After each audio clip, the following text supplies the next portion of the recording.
Magandang buhay! Ayan, magandang araw na naman po sa inyong lahat mga palangga ko. Ayan, nandito na naman po ang inyong lingkod, Triple C Cooking, at maghahati din naman po tayo sa inyo ng swak na recipe, masarap na recipe na talaga namang magugustuhan ng inyong pamilya at swak sa mga budget ninyong mga mami. Ayan, ang ating recipe for today mga palangga ay ginataang puso ng saging na malyempo, diba? At may sipa ng anghang dahil ang recipe ito mga palangga ay medyo spicy po, kaya naman medyo matakaw ito sa kanin. Kaya sa mga nagda-diet dyan, Diyos ko po, kalimutan niyo po muna ang inyong pagda-diet dahil napakasarap ng ating recipe ulam for today mga palangga. Kaya kung gusto niyo pong mapanood ang recipe ito at kung gusto niyo pong makuha ang recipe ito, aba naman, i-watch mo na ang full video. At mga palangga, please naman po, pasubscribe naman po ng aking YouTube channel.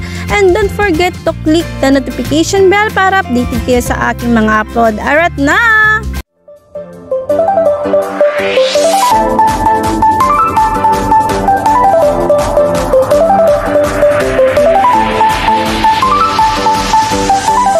Arat na mga palangga, tayo na po magluto. Ayan na po ang ating sangkalan syempre. At syempre yung ating puso ng saging mga palangga, kung napapansin ninyo ay makinis na siya or malinis na dahil tinanggal ko na po dyan yung mga gulang na naparty ng ating puso ng saging.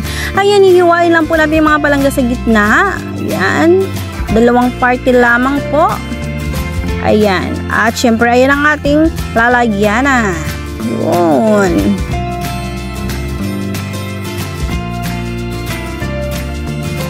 So ayan, hiwain din po natin yung nahiwa na natin kanina. Ayan, bali 4 po palang party ng ating puso ng saging at hiwain lang po natin pa slide. Yan. Medyo malalaki yung pagkakahiwa ko ng hibla nito mga palangga ha. Ayun. Ganyan lang po ang pagkakahiwa. Ayan, hiwain na rin po natin yung isang parte. Ayan.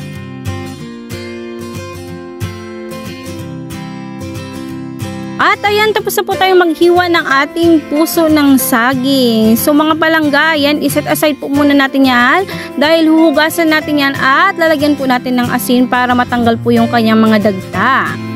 So at this point po mga palangga, ay nalagay po natin muna yung ating sangkalan at ang ating sibuyas at bawang. Atin po yung lilinisin, babalatan at syempre hihiwain. Ayun, o diba? Very easy.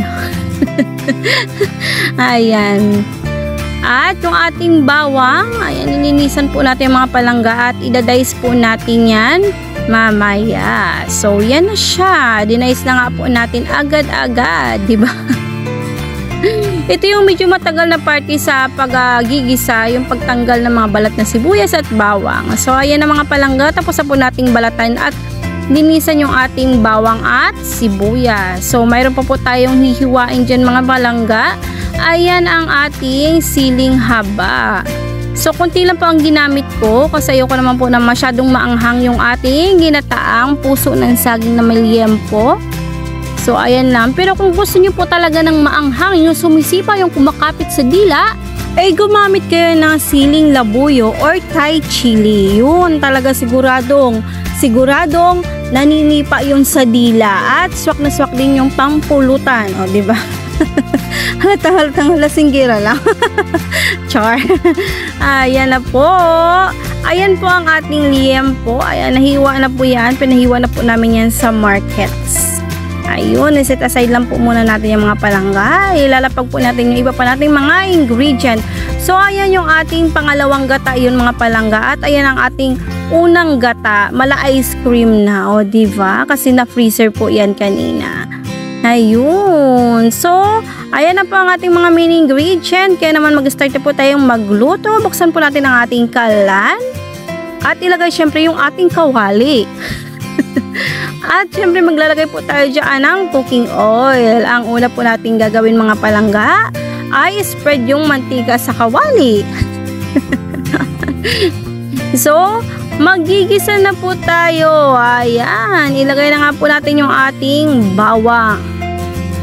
Yun, ipapag-golden brown lang po natin yung ating bawang. Yun, i-mekos lang po natin yan. hanggang sa mag-golden brown at maluto. Yun.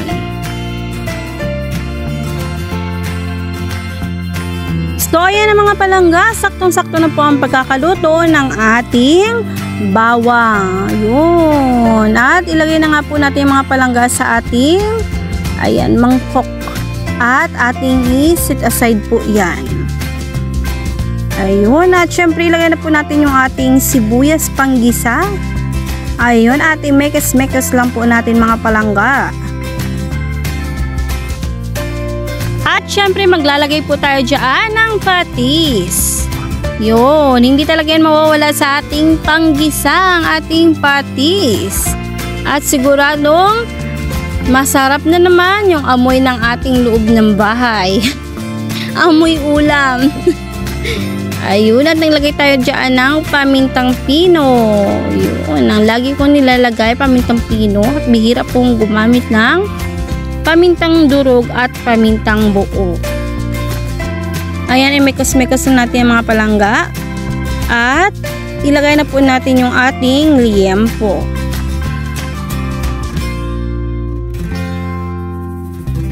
Ayan, igigisa na po natin yung ating mga liempo hanggang sa maluto.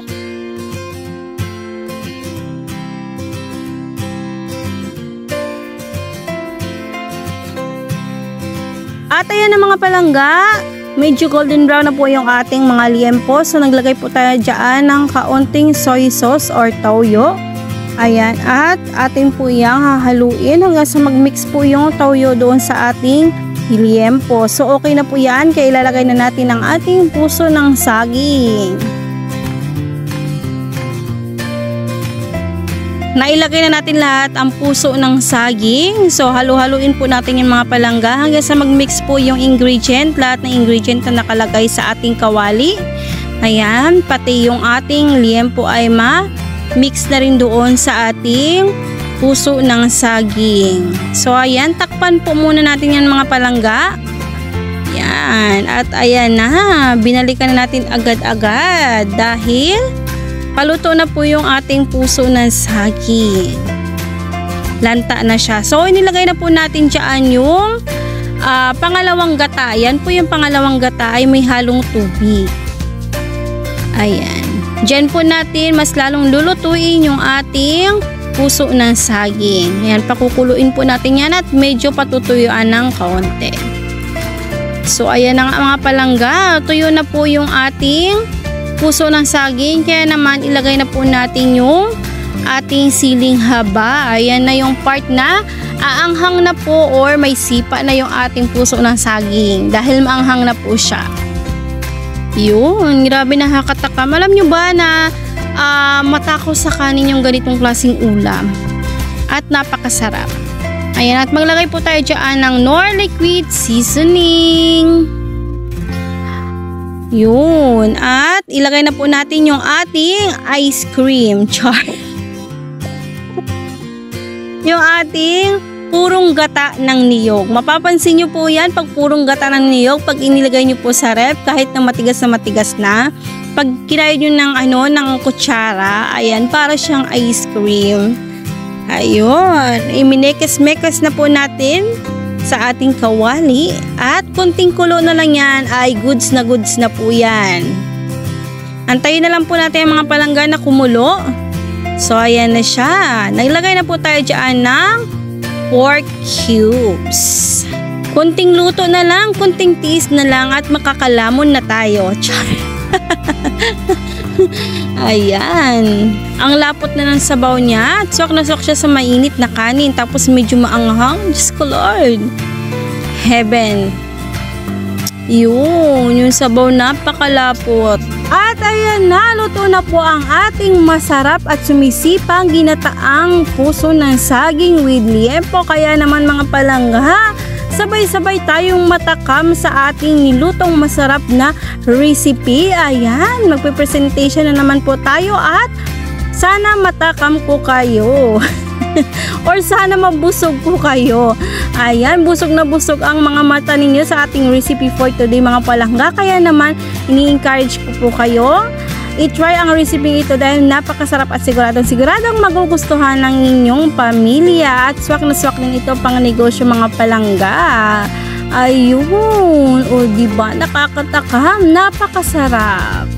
At talagang nakakatakam. Ayan, habang dinadabing ko po talaga itong recipe ito, aba naman napapatulo yung laway ko. Parang gusto ko ulit magluto nito. Ayan mga palangga, i-try nyo po ang recipe ito dahil hindi po kayo magsisisi. Siguradong magugustuhan ng inyong pamilya, lalong-lalo na ng inyong mga mister. Dahil swak na swak din po ito pang pulutan. Iyon. Mga palangga, thank you so much po sa panonood ninyo ng aking YouTube channel. Sana po patuloy nyo pong subaybayan ang aking mga uploads. At sana po ako po inyong i-subscribe at i-click yung notification bell para updated kayo sa aking mga uploads.